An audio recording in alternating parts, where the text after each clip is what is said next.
Okay, and we should be live. Thank you, everyone, for joining us for this special report. Yesterday saw a concerning escalation of hostilities in the Middle East as Iran fired nearly 200 missiles at targets across Israel, presumably in response to Israel's aggressive attacks on Hezbollah operatives and leaders in Lebanon. Of course, it's much more complicated than that, which we're going to get into. So key questions folks are asking right now. How much further is this likely to escalate from here? And what will the likely geopolitical repercussions be? Well, for perspective, we're fortunate today to be joined by Ryan Bohl, Middle East geopolitical analyst for RANE. He joined us once before, earlier this year. In many ways, Ryan, I'm somewhat sad that we have to bring you back on here again, because that means that things have gotten worse over there in the Middle East. But thank you for joining us on such short notice. Yeah, well, thanks for having me, Adam. All right. Well, look, this is a very fluid situation. I'm sure you're getting asked, by the minute from people for commentary. So thank you for carving out some time to talk to the Thoughtful Money audience. I want to get into, exactly what happened yesterday, what is now happening now, what's likely to happen from here, what those repercussions are going to be.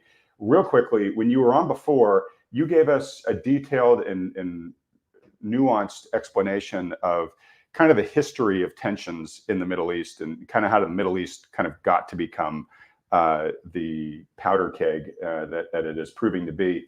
I'm not going to ask you to go through all that all over again, but if I could I unfairly ask you to try to just condense it into a minute or two explanation of why Iran and Israel and the other players there have such tension between them? Yeah, absolutely. And 1 to 2 minutes. So I ask the audience's forgiveness for making this overly simplified. So it will be. But 1948, Israel is founded. Iran and Israel are initially allies. There's a revolution in Iran in 79 that becomes an Islamist theocratic state that declares that Israel is its #1 enemy and that it's out to return the Palestinians to their lands that they were displaced from in 1948 with the creation of Israel. And that locks them into an ideological struggle where they've been battling ever since. And since then, there were also major events like the U.S. invasion of Iraq in 2003, which removed Iran's most potent Arab rival, Saddam Hussein. And then from there, Iran has built out this proxy strategy in which Iran, as a weak conventional power, it doesn't have much of a conventional military. Its tanks are out of date. Its air force is out of date.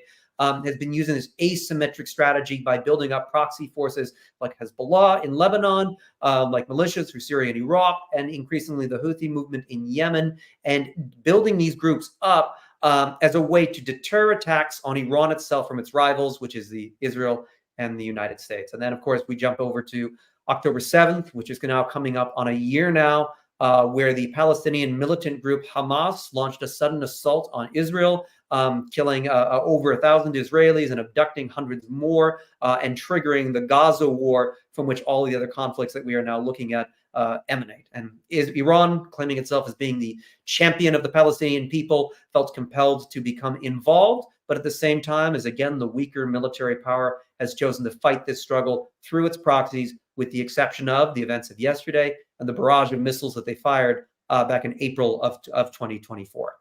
So I hope that's succinct enough. But again, there's a lot that I'm glossing over, even in the past year. All right, and like I said, it was terribly unfair for me to ask you to give something that condensed, but it just helps people at least get a general context as to what's going on here. Okay, so Iran, ideological conflict between Israel and the players, but largely Iran, as you mentioned. Iran, as you said, has kind of been using proxies, right? It doesn't have the military capability that many other, larger, more developed nations have. So it's been letting others kind of, do its work for it, if you will. What changed? What caused Iran yesterday to say, okay, we're now actually going to take the fight directly to Israel? Well, several things changed. The first, of course, is that Israel has become hawkish and aggressive. And I'm not using aggressive as a pejorative term here. I'm trying to use it descriptively because Israel is pushing past its own previous internal red lines, things that Israel felt uncomfortable doing prior to October 7th. So it is a shift towards a more aggressive, assertive strategy against its rivals. And one of those outlays is the assassination of Hamas political chief Ismail Haniyeh in Iran in late July. That assassination took place on Iranian soil under Iranian watch. It was highly embarrassing for them, and Iran threatened to retaliate for that. But we've been waiting months, and in fact, I've been thinking about writing an article along the lines of where is Iran's retaliation? What does it tell us about Iran as a deterrent power in the region? Because it's been nearly 2 months. It was almost 2 months, actually, to the day since Haniya's assassination on July 31st. Then came Israel's campaign against Hezbollah, which really began in earnest in mid-September with that now infamous pager and walkie-talkie attack, followed by the assassination of Hezbollah chief Hassan Nasrallah, who every observer in the Middle East always assumed that he was untouchable because Hezbollah's rocket and missile arsenal was so strong that Israel wouldn't consider having that whole arsenal be unleashed against them. It was always that assumption that Hassan Nasrallah, the Israelis could kill him at any time. They could hit him with an airstrike, they could have an assassin, they could do a sniper, things like that, because their intelligence is very, very strong. But they were always concerned about the retaliation.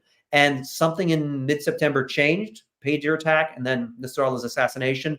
And those events combined with the Israeli announcement that began yesterday, actually on Monday, that they were moving troops into southern Lebanon for the long-awaited ground incursion, or the beginning of ground operations in southern Lebanon, caused the Iranians to decide, we promised to retaliate, we need to retaliate, we need to send a signal to the Israelis that not only are assassinations something that we will respond to, but that we will intervene in the course of their ground campaign in Lebanon directly with strikes on Israel itself. Okay, so October 7th, a year ago, right, basically convinced Israel, hey, we've got to do a much larger intervention in Gaza than what we've been doing. And so that sort of gave them permission, if you will, to send the troops in there and really try to drive some major changes and reform in what was going on in Gaza. We were talking about this a little bit before we came on live here, so I want to make sure I heard you correctly. If Hezbollah hadn't started agitating in the north of Israel relatively recently, would we be seeing what we're seeing now, or would Israel have just focused itself on the occupation and really been trying to get back to a greater sense of normalcy? Yes, and I think that's right. If Hezbollah, and it's kind of almost impossible to see Hezbollah doing this, but if Hezbollah had, for whatever reason, stayed completely out of the Gaza war, relations would have been tense between the two groups. Hezbollah would have a lot of political legitimacy problems within Lebanon itself. Its hardliners and its supporters would be wondering, why isn't it fighting the war it's always promised to fight? But Israel would not be invading Lebanon right now, and we probably would not have seen an Iranian direct strike on Israel yesterday. If we did see the direct strike, it would have only been linked to the assassination of Haniya rather than to events that are taking place in Lebanon. So yeah, if Hezbollah had somehow found a way to avoid its own ideological trap of engagement, I think the Israelis would be very differently behaved today.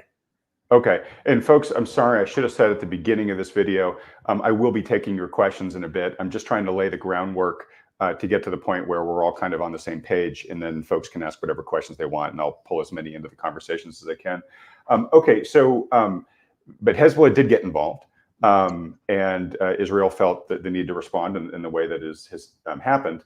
Do you think that was Hezbollah just sort of doing what they normally do, or do you think it was a specific prod from Iran here?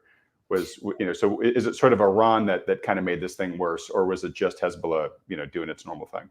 Well, I think it was both of them. They're mutually aligned ideologically on what they think of Israel, which is that it should not exist. And that creates, again, that ideological trap where their political system, their military apparatus, that's what their default is. And so as soon as the battle for Gaza began in October of 2023, Hezbollah's internal apparatus, there wasn't a debate within Hezbollah as to whether or not they should go in. They all had the assumption that they were going to get engaged. It was a question of how and what sort of strategy they were going to seek and what sort of gains they were going to get out of it. So Hezbollah probably would not have been able to carry out the campaign at the scale that it has for the past year without direct Iranian support. But they never had to worry about that the Iranians might withhold support, because Iran has the same goals as Hezbollah, and they both chiefly have political goals at the end of the day. This is a way that they can distract from domestic issues. This is a way that they can get new recruits from people who are motivated by anti-Israeli feelings. This is a way they can get financial support from abroad, particularly for Hezbollah. They can get a lot of anti-Israel supporters to donate to them, including in places in the US and Europe where they can find ways around sanctions. So really, it's about them sustaining their domestic positions by being aggressive abroad, because Iran and Hezbollah, they're not great at providing public services. They don't build roads. When they do run schools, they're not enough for everybody. They don't run great hospitals, or if they do, again, it's just for their supporters. They're not great governing partners by any stretch of the imagination. So they need something else to sell to the public as to the rationale for why they should have any power. Okay, and I'm not a geopolitical analyst, especially in the Middle East, so correct me if these questions are too naive. But if was it do you think it was more a matter of Hezbollah saying, look, Israel's pretty distracted with what's going on in Gaza. We're gonna try to do what we can here in the north, just to kind of do the normal stuff we usually do, and then were they surprised by Israel, the scale of Israel's response? Because as you said earlier, something changed, and Israel has been taking much more aggressive measures than it has in the past with Hezbollah. So was it sort of a case of the dog that caught the car, that actually wasn't really expecting this outcome, or did Hezbollah get what it wanted in Israel's larger sized response?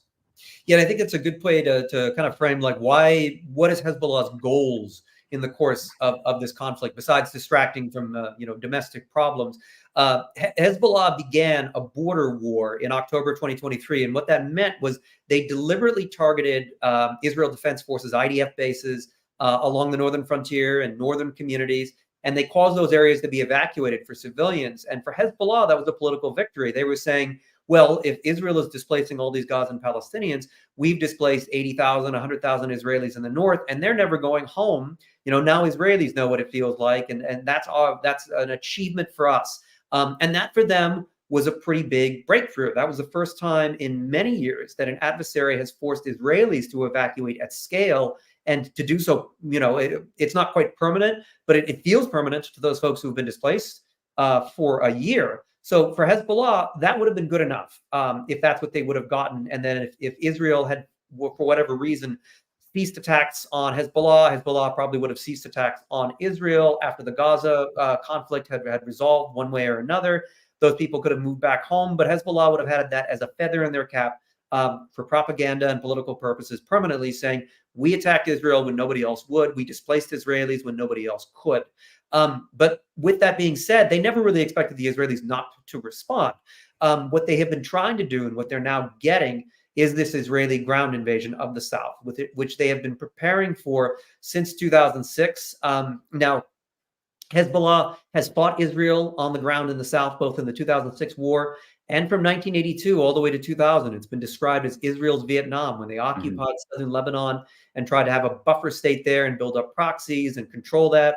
And Hezbollah was able to run them out of that occupation zone, and they kind of retreated ignominiously in the year 2000 under Hezbollah's fire. And that was a huge boost for their movement as well, because again, they were able to say, we made Israel withdraw while shooting at them. Even the Egyptians couldn't get them to do that. The Jordanians have never been able to do that. And that was a big win for them politically. And so now that the Israelis have troops on the ground, Hezbollah is in the campaign that it's been planning for, and is hoping that will repeat history, in that it'll either be like the occupation from in the 80s and the 90s, or it'll be like 2006, where the Israelis will take so many casualties on the ground that they'll eventually abandon their goals of carving out this buffer zone. And in fact, we've already had some unfortunate news from the Israelis today. A series of soldiers were killed by a Hezbollah ambush.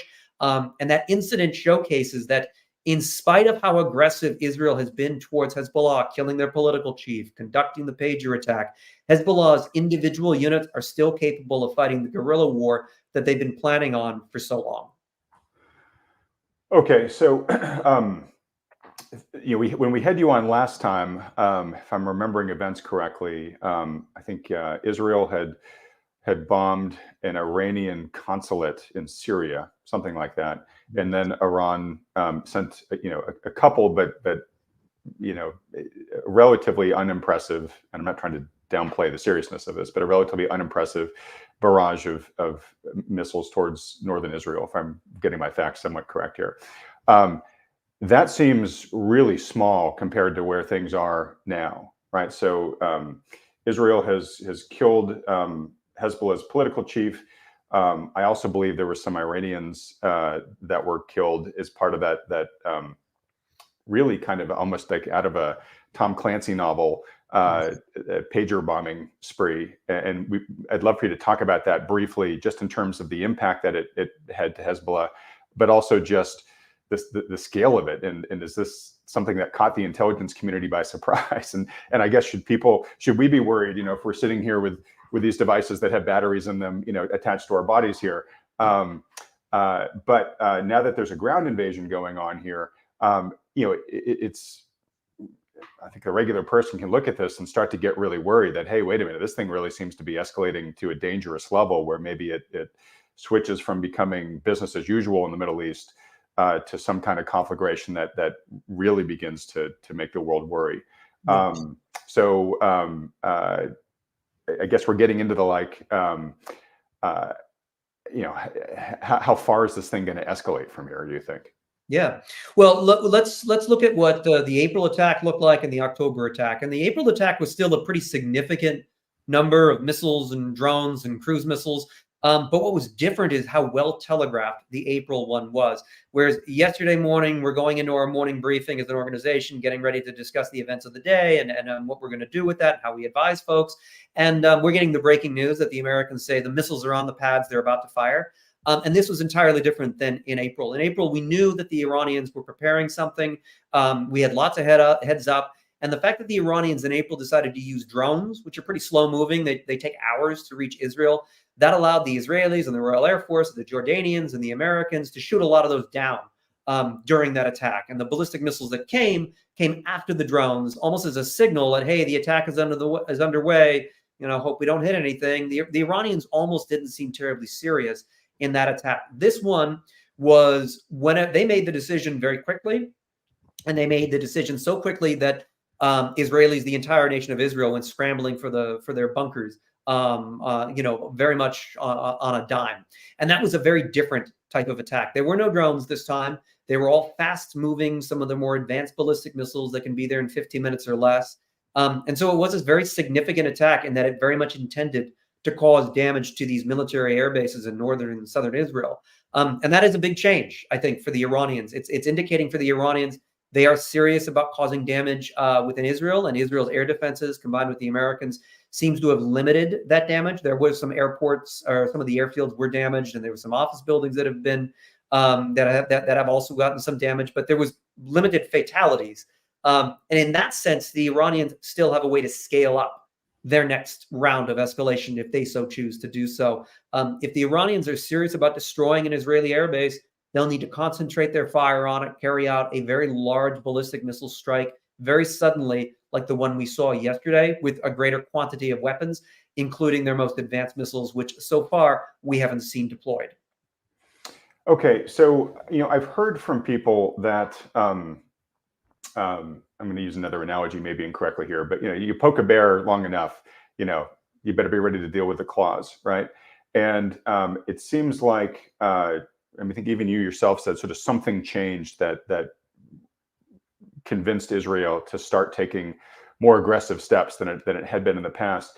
And I'm hearing some saying Israel maybe now thinks that it's got the permission, the justification to really now start going after some long-term goals. Like, hey, if we're going to have a fight, all right, let's take the gloves off and let's have the fight. What do you think Israel is likely to do next from here? And do you agree that they might be in that mindset now? Like a lot of things that were kind of off the table because we agreed we weren't going to hit below the belt. Screw those rules. This is street rules now. Right.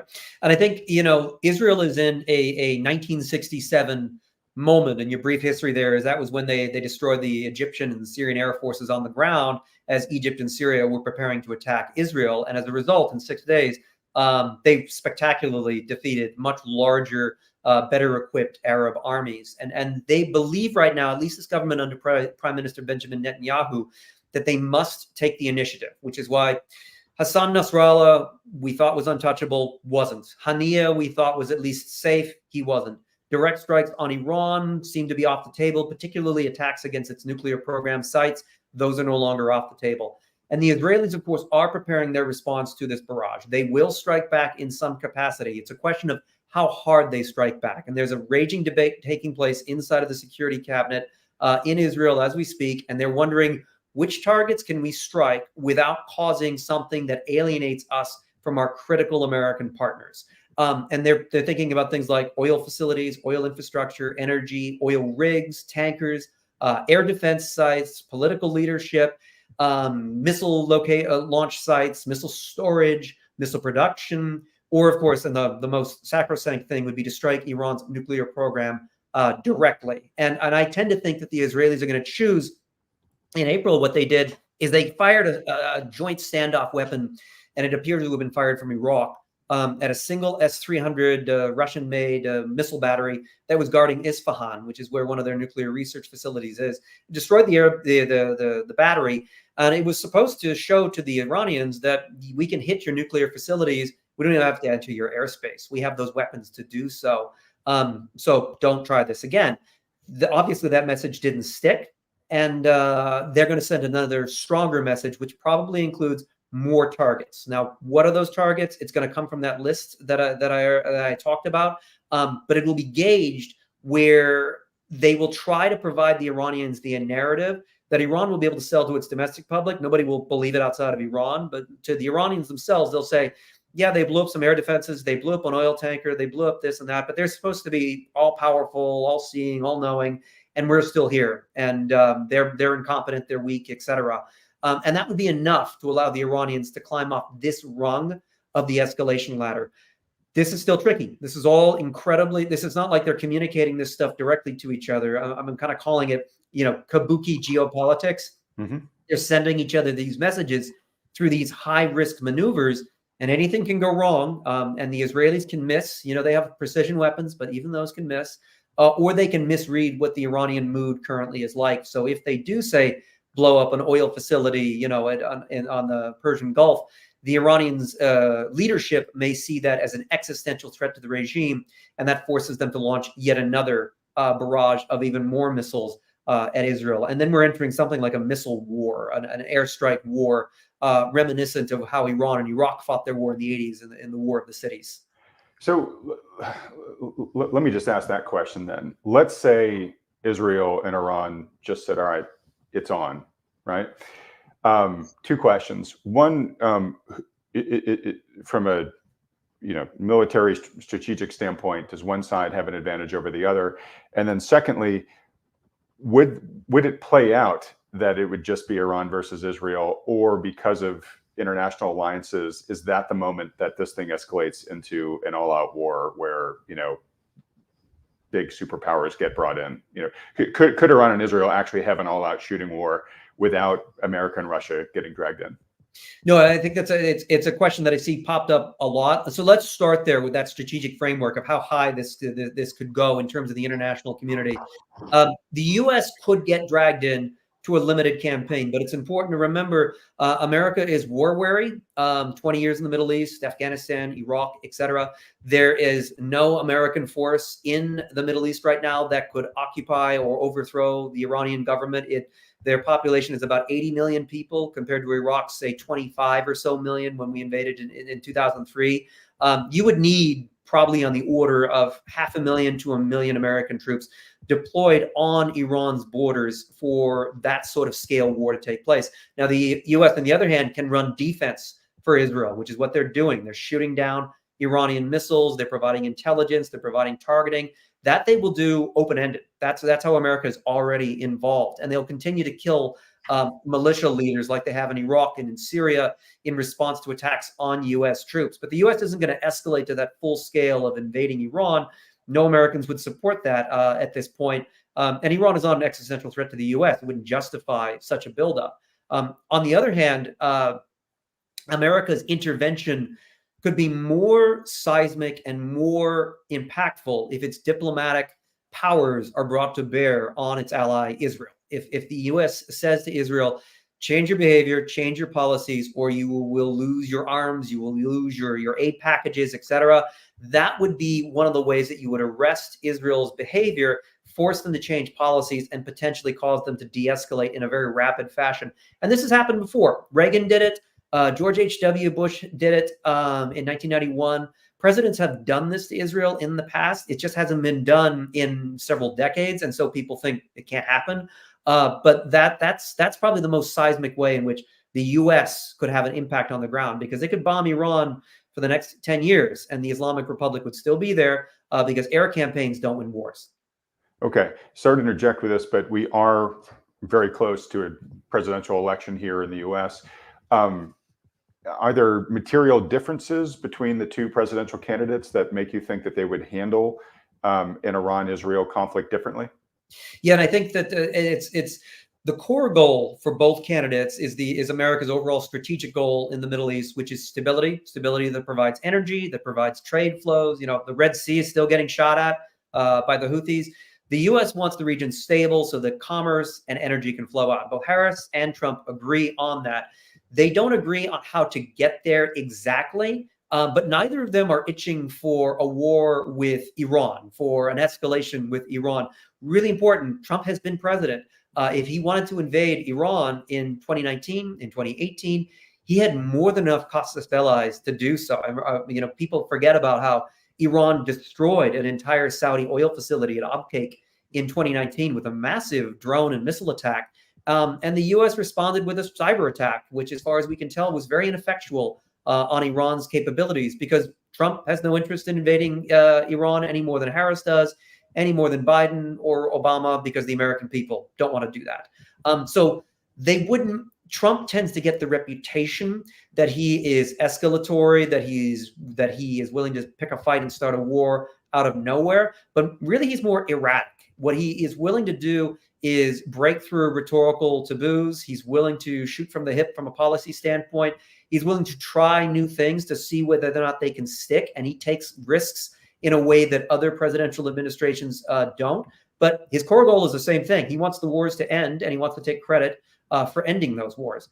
Harris, on the other hand, is coming in as a almost a post-1973 Democrat. And what I mean by that is there's a generational difference in the Democrats on Israel. And where Harris is exactly on that isn't clear yet.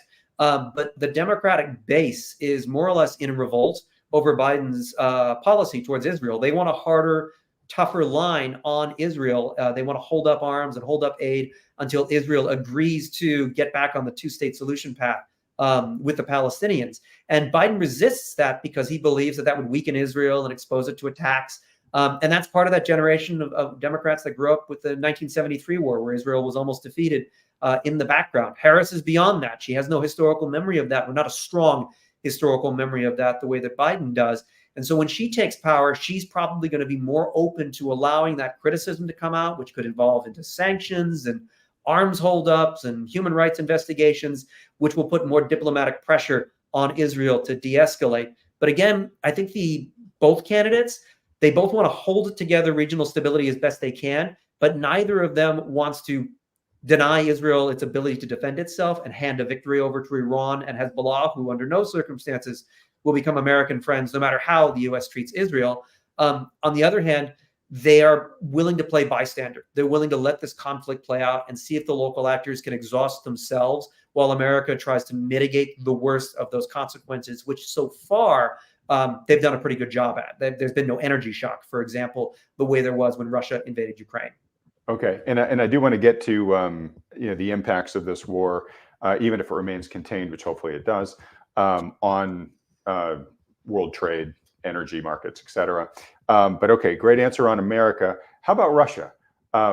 So I'll let you go there. I'm going to ask but again, it's probably a pretty naive question. America definitely seems to be on Team Israel, right? Russia is oftentimes, squarely put in the Team Iran camp, but there are connections between Israel and Russia. So I guess before you talk about Russia's thoughts on exactly what's going on right now, what is Russia's general attitude towards Israel? Well, it is pragmatic. The Russians have a very advanced air defense system in Syria, the S-400, which could make life very difficult for the Israeli air campaign that's been going on there for almost about a decade now. But they never have used it against the Israelis, in spite of some major incidents between the two of them. Because at the end of the day, the Russians don't particularly. Russia is on Team Russia, is the best way to think about it. As China is on Team China, and India is on Team India. And when they work together, it's because there's something in which they have mutual interests. And they don't belong to a power bloc like NATO, in which there is one overarching power that is the backstop to that alliance. In NATO, it's the United States. The United States will step up for NATO when nobody meets their defense spending amounts, or when certain countries don't want to develop nuclear weapons. The U.S. will provide that. There's no Russian equivalent of NATO. The Warsaw Pact was, it's gone. The Soviet Union was that backstop, and it's gone. So the Russians treat everybody within the boxes of their interests, of whether or not that country or that situation can work for Russian interests. And when it comes to Iran, Russians' interests are twofold. The first is arms interests. They want to sell weapons to the Iranians, and they want to gain weapons from the Iranians. Of course, Russia is still very much involved in a war in Ukraine. And in Ukraine, they need missiles. And Iran is very good at developing missiles. And they are sending missiles to Russia, and they are being used in some cases in the Ukrainian theater. So that's one military to military component in which they're trading something off. The other is that Russia wants to portray itself as a potential great power capable of protecting smaller powers from, again, the big bad United States. And that works for propaganda, it works for diplomacy. It allows the Russians to portray themselves as regaining that old superpower status that they lost at the end of the Cold War. But it is not the same as a NATO relationship. They have no mutual defense treaty with Iran. If Iran is struck by anybody in particular, it's Iran's problem. And if Russia sees advantage to get involved, they will. But if it means getting dragged into an Iranian war, not a Russian war, the Russians will allow it to happen. Okay. I mean, the Russians are mired in their own war right now in Ukraine. Do they have any real interest in things escalating further here between Iran and Israel, or sort of like the Americans? Are they more net on, hey, let's try to let cooler heads prevail here, folks? To an extent, there is an argument you could make that if the situation escalates further and it distracts the United States, that would work in Russia's advantage. They don't have a lot of ways to escalate it in and of themselves. All they can do is just, rhetorically criticize Israel, or try to encourage hawks in various camps to behave more aggressively. But nobody will do that because of Russian encouragement. They'll do that because they see an advantage to it in and of themselves. But the Russians, on the other hand, would love to take credit for a diplomatic breakthrough between any of these powers. And we have seen Russian diplomats shuttling back and forth, trying to bring peace to the Middle East, because if they can do that and America can't, that is a significant diplomatic victory for Moscow that, again, allows them to claim that old mantle. So the Russians don't, if they wanted to make the situation worse, they would be delivering arms and other supplies to the Iranians at scale, things like tanks that would expand its conventional forces, artillery, rockets, etc. And they're not doing that. They not only have their own war in Ukraine, but they don't want to build up Iran into a conventional military power, because that conventional military power could be a rival to Russia itself in the future. Okay. All right. 3D chess. All right. So if Israel does respond in the way that you think is most likely, incursions into their nuclear facilities, their oil facilities, what do you think is more likely? Does Iran, absorb it, tell its people, hey, we're still standing, and try to use it as a, propaganda buffer, and then let things cool down, sort of like what happened back in April? Or, do we get stuck in this Hatfield and McCoy where every injury requires an even bigger response? And of course, that's the escalation fear. And I think we might have missed this question about the military balance of power between the two. Oh, yes. Thank you for remembering that. Yeah, that which I think this helps us understand how Iran is incentivized to respond. The Israelis, of course, are a superior conventional military power. They have a much bigger advanced air force. That is a problem for the Iranians, in that if Israel ever began an open-ended campaign, Israel would take control of Iran's skies. It would destroy what little air force it has left. The Iranians would have to endure being bombed by Israel, more or less at Israel's whim, the way that they are in Syria. The Israelis have been running riot over Syria for again, a decade, bombing the Iranians and losing maybe one plane in the course of all of that. And so that's something the Iranians are hyper aware of, that if it ends up in that position, they could be facing an air campaign from the Israelis combined with domestic dissent at home, in which the Israelis, in the worst case scenario, are fomenting a revolt. And then they're playing that role that NATO did in Libya, where they're the air force for the rebellion. And so the Islamic Republic very much doesn't want to end up in that situation. So if Israel strikes targets throughout Iran, and Iran is able to, at least to its own population and its own partisans, credibly claim that this was another whiff by the Israelis, they tried really hard and they didn't succeed, that might allow them to avoid another cycle of retaliation. On the other hand, if a bunch of Iranians are killed in the strike, if they are significant leaders, or if there's infrastructure that's destroyed in such a public way that Iran can't ignore it, like a destroyed oil refinery that's all over state TV, then the Iranians will feel compelled to launch another barrage at Israel. They could also, of course, take the choice to launch a barrage at Israeli targets in places like Bahrain or the United Arab Emirates, or places where there's Israeli embassies or Israeli businesses. They could also decide to try to do that in order to, again, rattle energy markets, spook the United States, get the U.S. to use its diplomatic leverage over Israel to try to get them to de-escalate. Okay, you mentioned Bahrain. One of the questions that was asked here in the chat a little while ago was, is there any danger to the American base in Bahrain that the Iranians could maybe attack it in hopes of trying to, get the Americans to intervene more? Yeah, and I think that's one of our, we don't consider it the most likely scenario at the moment, because the GCC, Bahrain, Saudi Arabia, the United Arab Emirates, they've all become an economic lifeline for Iran in the past, say, 2 years. There's a diplomatic breakthrough between them where there's rapprochement, and it's one of the few places where Iran is able to trade outside of the U.S. sanctions net, and that's helping grow a very weak Iranian economy, and they really do prioritize and value that. That being said, there's a point at which those economic ties no longer matter to the Islamic Republic. If Israel is carrying out open-ended strikes against Iran or hitting really strategic targets, then Iran needs to send a message, not to Israel, because militarily, ballistic missiles are not going to stop Israeli attacks on Iran. Russia has gone full tilt on its ballistic missile attacks against Ukraine, hasn't broken Ukraine. Missiles aren't how you win wars. Air forces aren't how you win wars. They're just how you shape the dynamics of those wars. And so instead, Iran's strategy would shift to alarming America, alarming Europe, alarming the Gulf Arab states. And that's where that base in Bahrain becomes more at risk. I don't think the Iranians would do that on their first step, but it becomes more and more likely the more of this normalization of tit for tat takes place between Iran and Israel. Okay. Folks, I am trying to, in my questions, poll, a lot of the questions folks are asking into the ones that I'm asking Ryan here. But if you have more, please let us know in the live chat here. This is a very emotionally charged topic, right? I don't need to tell you that, Ryan. And one of the comments that was made in here by somebody I actually just had to ban. I rarely do that, but I don't think this person was really adding to the dialogue here. But was, the questions he was raising was, hey, who's this guy Ryan, and why should we be listening to him?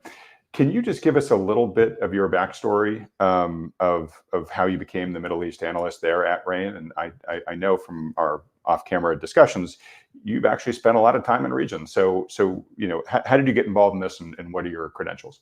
Yeah, so my background, I've been studying the Israeli-Palestinian conflict for some 20 odd years since university. So I went to Arizona State. I'm from Phoenix myself.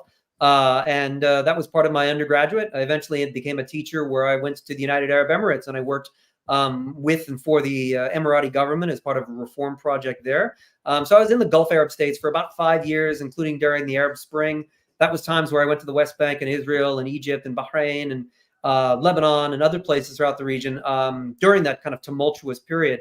And eventually I developed my own sort of personal brand as a geopolitical analyst by, doing what a lot of folks have to do, which is, developing your self-publishing and your self-promotion sort of work. And eventually that came to the attention of my current employers, who reached out and offered me a job about 7-8 years ago now. And I've been doing this ever since. And so already had kind of a strategic background and mindset just in terms of observing history and the way that systems work. That became formalized both by my field experience in the Middle East and then by my professional experience over these past few years, where I've been listening to, Fortune 500 clients and, interacting with media and talking to professionals and government officials about the interests of their states in the region. For example, recently in New York was up at NASDAQ advising board members on various risks in regards to this particular conflict. But in addition to meeting with Arab government officials in various places, and not always able to divulge either clients or these contacts, but listening to those kinds of folks. So some of it's field and some of it's professional, but it is an idiosyncratic path because the field of geopolitics is growing. It's not necessarily an academic field in most universities, although it's growing there. And so, yeah, it's kind of involved a non-traditional career path. All right. Thank you for that. And let me ask you a question. It's I was mentioning sort of Team Israel and Team Russia, Team Iran earlier. This is one of those conflicts where I think it's hard for people not to get pulled ideologically to one side or the other. How do you, as an analyst, remain as nonpartisan as possible in this story? Well, so our jobs, we are trained in the non-biased thinking model. A lot of firms that do their work in a field adjacent to us have a policy brief or a policy outcome that they're looking for. They're saying the US should do this or Europe should do this. We don't even necessarily frame what clients should do in a situation. We lay out the dynamics. That's kind of our value add for our clients, is that we're not busy telling them if they should evacuate or not, or avoid sanctions or do business here or not there. We tell them this is what the sanctions risk looks like in, say, a place like Israel. We're not the ones pushing for sanctions. They're just happening on their own because that's a driver and a trend that we identify. And I think it's, some of it is experience, but a lot of it is boiling the world down to the notion of self-interest, which is that these institutions like the United Nations and human rights regimes, they can impact state behavior, but countries are for the most part out for themselves and for their own interests. And that explains, why the U.S. is doing what it's doing in the Middle East. The U.S. relationship with Israel is in large part anchored on self-interest. They're an intelligence partner. They're a nuclear power. They're the only country in the region that is willing to attack America's rival in Iran. And that's, those are the ties that bind in a way much more than international human rights regimes do. And so we apply that kind of mindset into the way that we approach contentious topics like this. All right. Well, I know it's not easy, and I'm very much appreciative that there are resources like you out there that I can bring in here and get our best sense of what's really truth on the ground here. So again, thank you. Okay, so back to some questions here. I want to get into the impact that this is likely to have, let's say, on the energy markets and the supply chains for those. Here's a question. It's not really a question, it's a statement, but I'll ask the question. Could something like closing the Straits of Hormuz happen here, which would definitely impact global oil supplies? I guess they're through Iran proxies in the Red Sea. We've seen the Houthis there. If I'm getting my geography right, they're compromising trade to the Red Sea, forcing a lot of trade having to go around Africa. Is that? Do you see that escalating from here? So the question of whether or not they can close the Strait of Hormuz, it comes up a lot. The short answer, and perhaps it's reassuring, is no, they can't, not for very long at least. And the reason they can't is, one, they did try back in the 80s to close the Strait of Hormuz and were unsuccessful. And the main reason they were unsuccessful is because if the Strait of Hormuz is attempted to be closed, that's what the Fifth Fleet is for in Bahrain.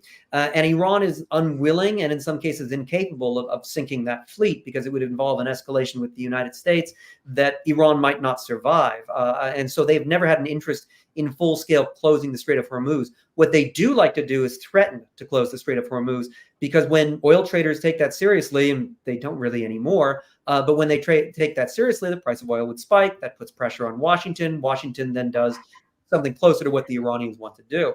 The Iranians, we've seen this with the Houthis as well. The Houthis have not been able to close the Red Sea. They've caused commercial traffic to go around it, but they can't physically hit every single ship that wants to go through there. Now, the Strait of Hormuz also has some other problems for the Iranians, which is that the Saudis and the Emiratis are building pipelines that go around the Strait of Hormuz. So if, for example, the Iranians declare it a closed military zone and oil tankers decide they're not going to go through there anymore, well, there's a pipeline that goes between Abu Dhabi and Fujairah in the United Arab Emirates that allows tankers to load up in Fujairah. And if Iran decides to expand its attacks to the United Arab Emirates, it's now picking a bigger war than it really intended on with that campaign to try to interdict oil. And then again, that deepens America's involvement. That triggers the massive American retaliation that the U.S. Air Force is capable of, where it could exhaust Iran's ballistic missile and rocket arsenal over the course of several months. So the Strait of Hormuz being closed isn't exactly something that Iran can do literally and physically, but it can threaten it to try to squeeze oil prices. But the regional actors, including the Gulf Arabs, have been coming up with offsets for that for many, many years. And the reality is that Iran's strategic interests aren't necessarily served by shutting down the world's oil production, because if they do so, that is one of the ways that they lose one of their primary partners, which is China. China doesn't particularly care how the outcome of the Iranian-Israeli confrontation goes, so long as they're still able to buy cheap Iranian oil. But if that cheap Iranian oil and that relatively affordable Saudi oil goes offline, then all of a sudden China becomes an anti-Iran state if Iran is the one that is responsible for it. And that would be, again, a major diplomatic loss for Iran, and it wouldn't guarantee that Iran would get their strategic outcomes that they're looking for. Okay, so it sounds like you're saying folks still listen to it, but it's maybe becoming an emptier threat as time goes on. Yeah, and it's interesting to watch the price of oil through all of this. It's never spiked to an extreme extent like it did after Russia went into Ukraine, because at that point, real oil supplies were either at threat of disappearing or actually did. And most oil traders have been watching this for so long that they recognize a bluff when it's being called, and they recognize all these backups that have existed now from the US and the Gulf Arabs that mean that the supply of oil will continue, and that if Iran goes into that state of trying to actually interrupt it, it might almost be suicidal for the Iranians to attempt. Okay. This is a little bit of a tangent, but let me just ask you this, because I've been wondering it for a while. Why is the rest of the world tolerating what's going on with the Houthis in the Red Sea? You know, it's a major trade route for everybody. So why are we letting these kind of ragtag, guerrillas basically disrupt trade for the entire world? I mean, it's a free rider problem, right? Why should China's Navy get involved when the U.S. Navy will do the work for you? Why would, the French and the British have sent a few frigates, but they're not naval powers like they used to be. The U.S. Navy is the only one that is capable of both monitoring the Red Sea and keeping all of its other strategic interests going elsewhere.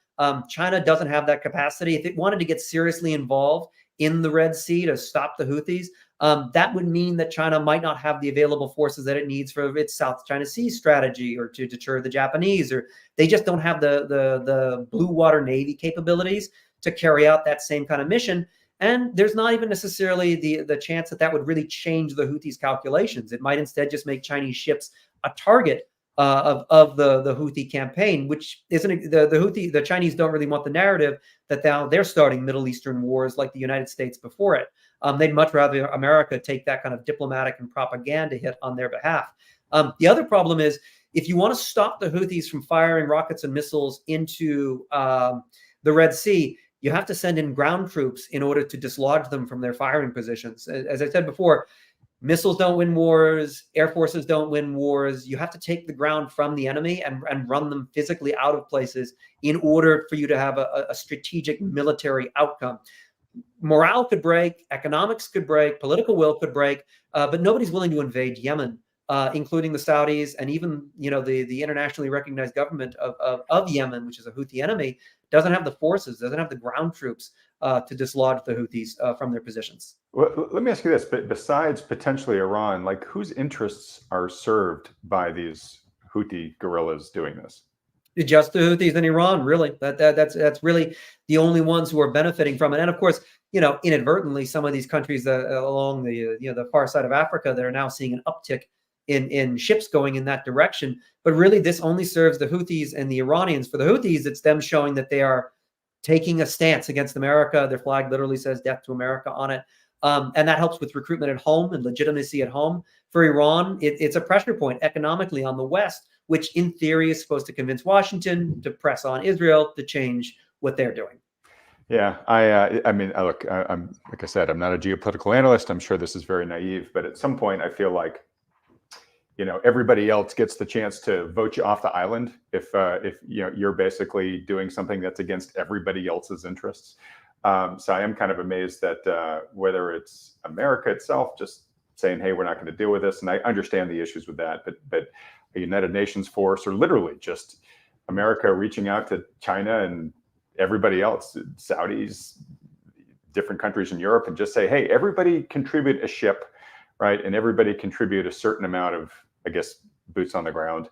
And if we have to, we're just going to like totally go scorched earth on these guys and just get them out because it serves nobody's interest except this little ragtag group to do this." Now, folks might not share my opinion there, but it's just, I kind of feel like at some point when the power imbalance is that large and the interests of so many are being thwarted by such a small few, eventually you get, you know, the strange bedfellows of politics where they just say, look, yeah, we're not allies, but we all have the shared interest in better trade. Well, let's just solve this problem. And, you know, something like that would be more conceivable in the 1990s when there was kind of that unipolar moment and there was a little bit of kumbaya followed by the fall of the Cold War. But China wouldn't necessarily get anything out of it. The Russians, of course, have their own fleet getting shot up by the Ukrainians.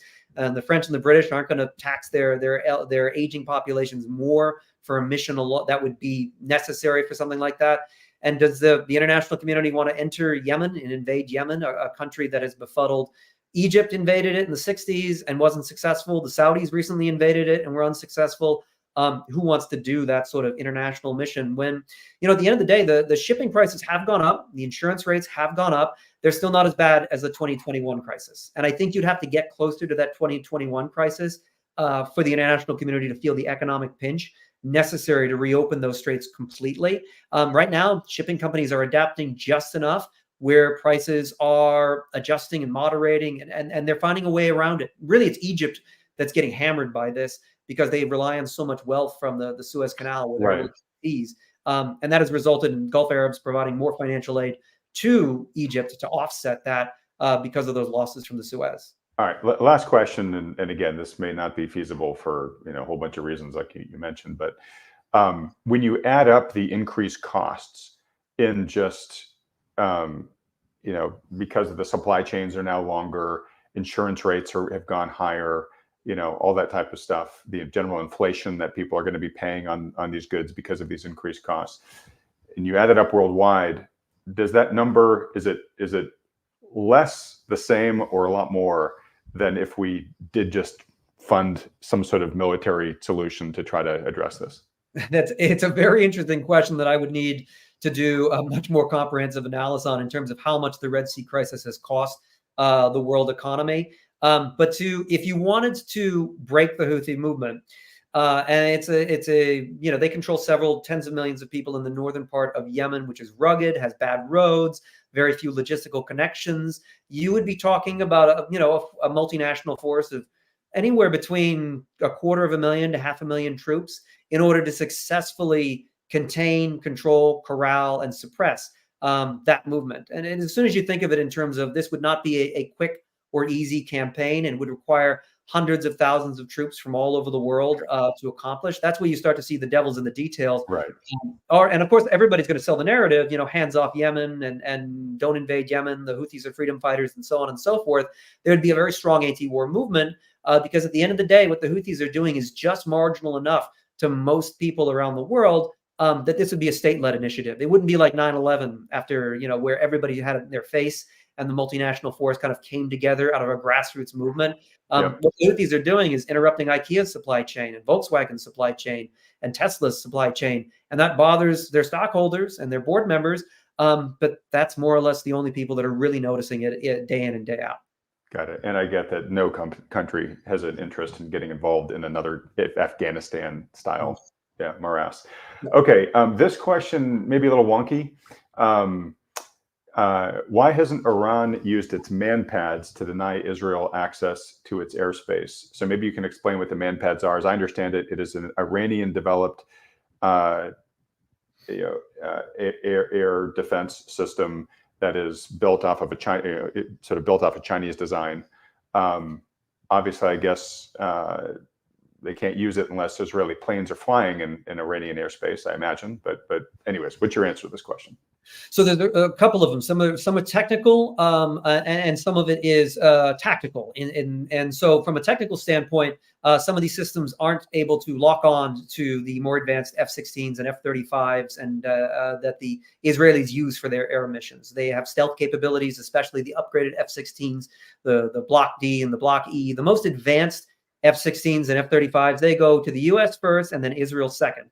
And they are always built in countermeasures in which gaining tracking and targeting makes them very difficult, especially for systems that are non-Western. And we've seen how these have played out where Israel has run roughshod over Syria for so long that the Syrian air defenses are always firing at something and they're never hitting something. And they've had a decade to successfully target something and have never been capable of doing so. And the Russians are facing the same problem in Ukraine as they're facing now more and more Western-made equipment. And the Ukrainians aren't even getting the best F-16s. So when Russia invariably shoots one down, it won't be as advanced as the ones that Israel has. So there's a technical component there that matters. But there's also a tactical one, which is that the Israelis have yet to, besides with drones, enter Iranian airspace. When they attacked in April, they did it from Iraq. And that's a problem for the Iranians because shooting down an enemy fighter over Iraq requires, one, for them to have some cooperation from the Iraqis on their radar systems, and two, they have to be worried about violating Iraqi sovereignty, which can be a diplomatic problem for them as they try to still influence Iraq's government to become more and more Iranian. And Iraq is a fascinating mess in which pro and anti-Iranian factions tussle with each other. And so Iran faces that problem that if Israel attacks from Iraqi airspace or from Syrian airspace, or even from places where they have close relations like Azerbaijan. They haven't done that yet, but there's the speculation that would be one flight path for them. The Iranians have to decide that diplomatic repercussion of trying to shoot down something over an enemy territory, over a neutral territory, because as we saw, in the attack yesterday, the only casualty was a poor Palestinian man in Jericho who was crushed by a falling missile. So this debris from firing at an Israeli jet in neutral territory could fall on a civilian, and that creates diplomatic problems. And that ends up creating more headaches for Iran than necessarily attempting to intercept a fighter, which already has very advanced countermeasures and stealth capabilities that make locking on already very, very tricky. So the Iranians are stuck in that position. Now, if an open-ended Israeli campaign began over Iran, that would be where we would finally see Iran's air defenses given a full-scale test, because we've never seen them since the Iran-Iraq War be given a test against a sophisticated adversary. Nobody has bombed Iran other than Israel in April of 2024 since the 1980s, other than drone attacks that the Israelis have conducted. Those have their own technical problems. They're low flying. They can be launched from within Iran itself. All of those things makes it hard for the Iranian air defenses to seal their airspace the way that on a technical standpoint, they theoretically should be capable of. Okay. All right. Well, look, I'm looking at the time here. We're at the end of the hour. Ryan, thank you for, like I said, hopping on here at an incredibly busy time for you and being so generous and answering so many of the questions that we posed to you. Folks, if you appreciate, both Ryan coming on for this talk specifically, but also appreciate having these sort of live special reports in response to key developments in the world. Please let me know in the comment section below, because if interest remains high, we'll do this as events merit going forward. Ryan, I'm about to ask you where folks can follow you and your work. Real quickly before we get to that question, is there anything else about what's going on between Iran and Israel right now that we haven't touched on that you think is worth commenting on for folks here? I think just in a wider sense is just this we're past the stage of deterrence, which is what we used to be talking about a lot within these relationships. And excuse my daughter who is home from school. She's beautiful. Thank you. She's been lurking. But we're past the age of deterrence. We are now in a phase of managed escalation. And what that means is that Iran and Israel can't destroy each other. Since they can't destroy each other, they have to live with each other, but they don't have to like it. And how they find ways to express that is where our uncertainty lies, and where our impacts to our energy markets and things like that lie as well, sweetheart. So as we think about that, thinking about this outside of the paradigms of history of World War II and even the Cold War, and thinking about it more like the 19th century might be a more useful place to kind of anchor our historical comparisons. All right. Well, look, very well said. Thank you. And people are actually giving you a lot of props here in the live chat, Ryan, for bringing a lot of intelligent analysis and impartiality into a very complex and emotionally charged topic. So thank you for doing that. For folks who would like to follow you and your work in between your appearances here on Thoughtful Money, where should they go? You can follow me on both LinkedIn is where I publish a lot of my work. I still have my X account, but I don't use it terribly often anymore. I'm on Threads, and those are your primary places. Otherwise, the RANE website continues to have a consumer website where you can get our intelligence analysis as a subscriber. And if anybody's want to be a paying client, you can always get access to me that way too. Awesome. All right. Well, Ryan, look, thank you again so much. Everybody else, if you've enjoyed this, please let Ryan know by hitting the like button, then clicking on the red subscribe button below, as well as that little bell icon right next to it. Can't thank you enough, Ryan. I would love to have the ability to tap your mind again in the future. I'm just hoping that it doesn't require an escalation of current events in the Mideast to make that happen. Well, eventually all things must come to an end, including sweetheart. All things have to come to an end. And eventually maybe our positive conversation can be about how this ends, because it has to. Okay, great. Fantastic. Go give some attention to your daughter. She's been very patient while we've been taking up your time here. Thanks so much, Ryan. Everybody else, thanks so much for watching. Thank you.